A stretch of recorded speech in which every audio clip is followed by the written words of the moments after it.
Assalamualaikum warahmatullahi wabarakatuh. Shalom, Om Swastiastu, Namo Buddhaya, dan salam kebajikan. Halo semua, perkenalkan nama saya Dwi Widya Meilani Safar dengan NIM 250 40 45 02036. Saya merupakan mahasiswa semester 2 dari Universitas Negeri Makassar, jurusan Psikologi Pendidikan dan Bimbingan, program studi Bimbingan dan Konseling. Adanya video ini dibuat, saya akan memenuhi tugas ujian tengah semester dari mata kuliah Belajar dan Pembelajaran yang diampu oleh Pak Zulfikri, MPD. Adapun materi yang saya akan bawakan mengenai judul Sumber Belajar dan Media Pembelajaran. Di sini, saya akan menjelaskan mengenai definisi sumber belajar dan media pembelajaran dalam proses pendidikan. Dalam proses pendidikan, keberadaan sumber belajar dan media pembelajaran memiliki peranan yang sangat penting dalam menunjang keberhasilan pembelajaran. Sumber belajar merupakan segala sesuatu yang dapat dimanfaatkan oleh peserta didik untuk memperoleh pengetahuan, keterampilan, sikap, serta pengalaman belajar.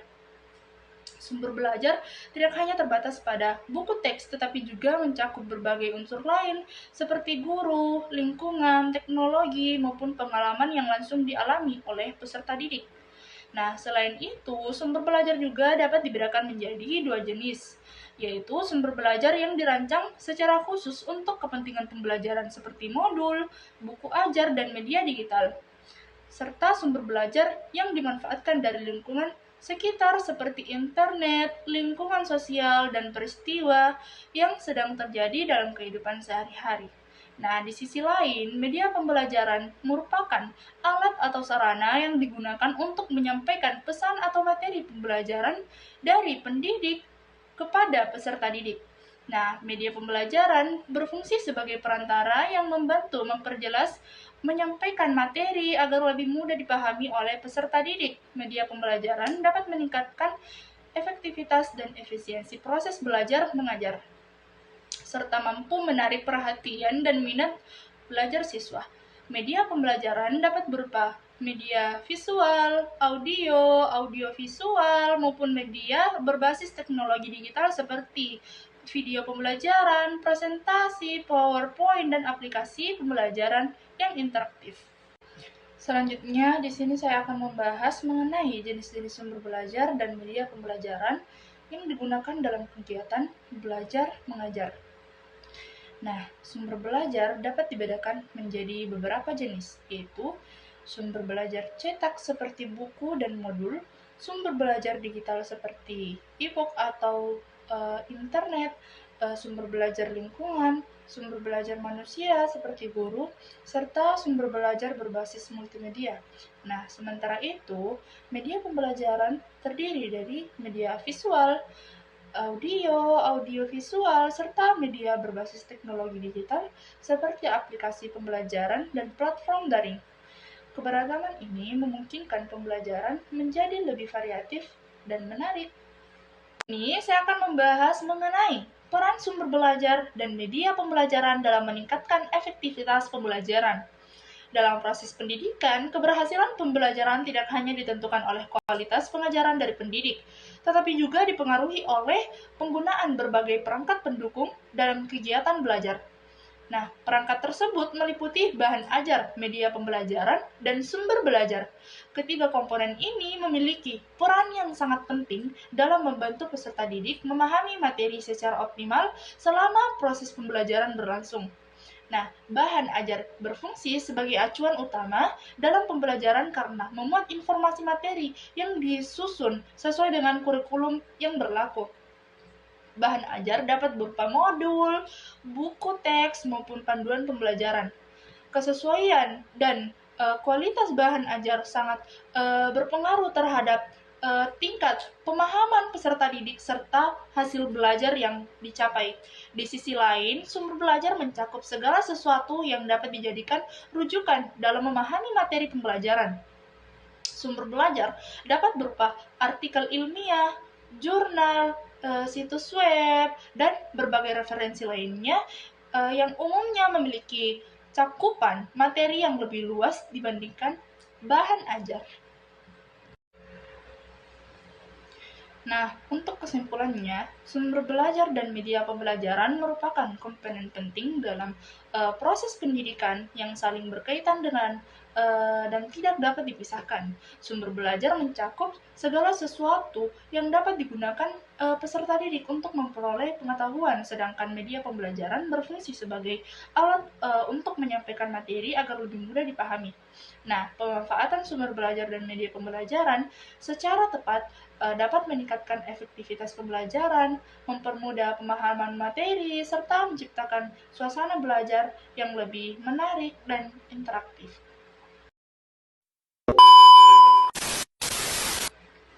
Di sini saya akan melanjutkan materi yang kedua, yang berjudul Tujuan Belajar, Hasil Belajar, dan Hambatan Akademik. Yang pertama, saya akan menjelaskan mengenai hubungan antara tujuan belajar dengan hasil belajar peserta didik. Tujuan belajar merupakan komponen penting dalam proses pembelajaran karena menjadi arah dan pedoman dalam pelaksanaan kegiatan belajar mengajar. Tujuan belajar menjelaskan kompetensi yang diharapkan dapat dicapai oleh peserta didik setelah mengikuti suatu proses pembelajaran. Dengan adanya tujuan belajar yang jelas, proses pembelajaran dapat berjalan lebih terarah sehingga guru dan peserta didik mengetahui capaian yang harus dicapai selama kegiatan belajar berlangsung.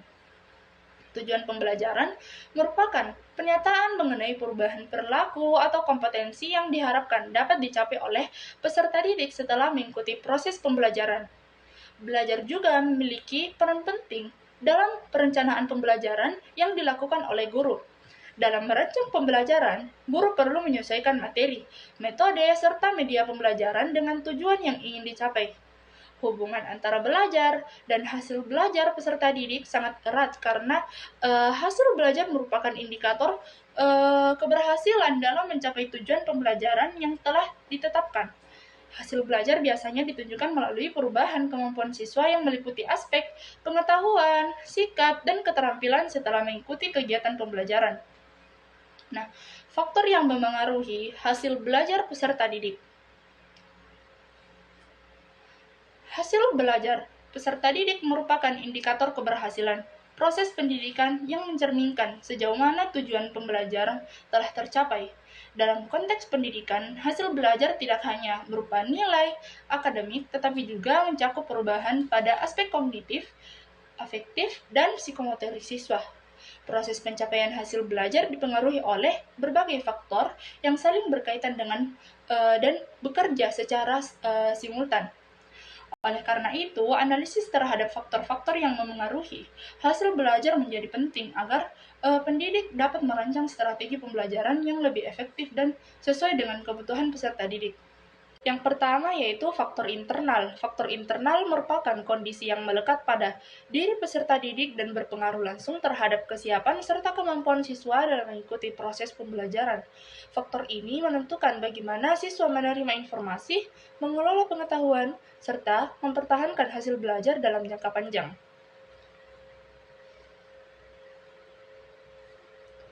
Faktor internal utama meliputi yang pertama yaitu intelijensi, kemampuan berpikir logis dan memahami materi.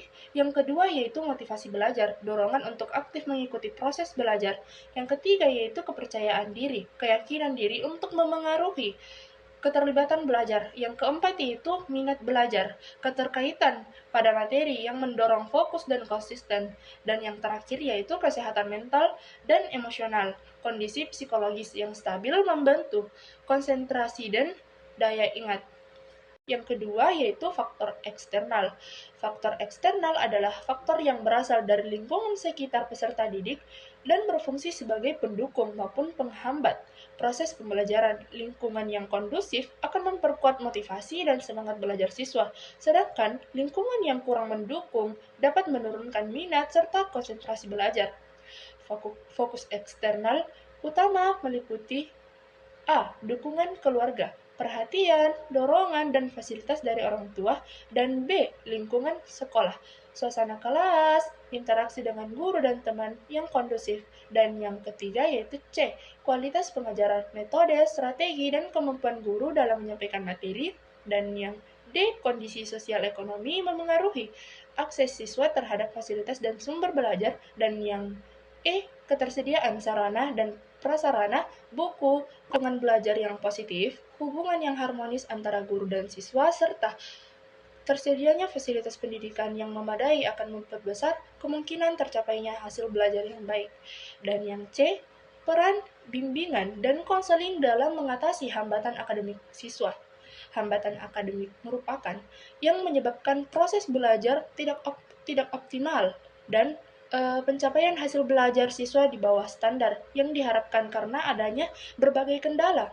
Hambatan akademik dapat muncul berupa kesulitan belajar yang signifikan, terutama pada siswa yang dengan kebutuhan belajar khusus. Misalnya, hambatan akademik merupakan kondisi yang menyebabkan proses belajar tidak hambatan akademik dan pencapaian hasil belajar siswa di bawah standar yang diharapkan. Langkah awal layanan BK adalah melakukan hambatan akademik dari siswa melalui observasi belajar yang data dan asesmen terutama pada siswa dengan layanan belajar khusus. Misalnya, slow learner individu dan yang menunjukkan konseling individu merupakan strategi yang menunjukkan penting dalam gap kemampuan dan siswa belajar. Hambatan akademik bisa menemukan akar masalah misalnya motivasi rendah maupun eksternal pemecahan kekurangan dukungan lingkungan dengan harus diidentifikasi secara dini agar layanan dapat tepat sasaran. Layanan BK berperan penting sebagai layanan pendukung berkembangnya belajar siswa yang membantu siswa mengidentifikasi, memahami, dan mengatasi hambatan akademik melalui sebagai strategi.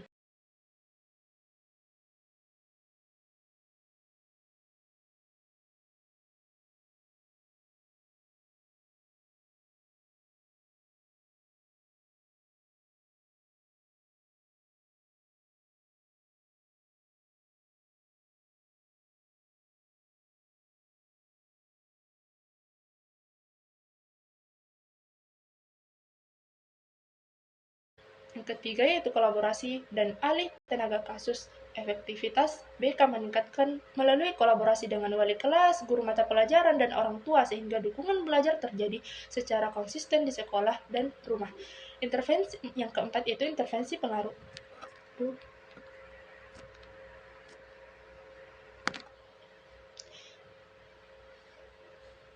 Dan yang keempat adalah intervensi pengurangan stres akademik.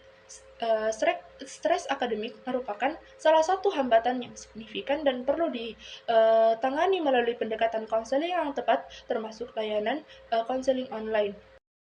Nah, untuk kesimpulannya, sumber belajar dan media pembelajaran merupakan komponen penting dalam proses pendidikan yang saling berkaitan dengan dan tidak dapat dipisahkan. Sumber belajar mencakup segala sesuatu yang dapat digunakan peserta didik untuk memperoleh pengetahuan, sedangkan media pembelajaran berfungsi sebagai alat untuk menyampaikan materi agar lebih mudah dipahami.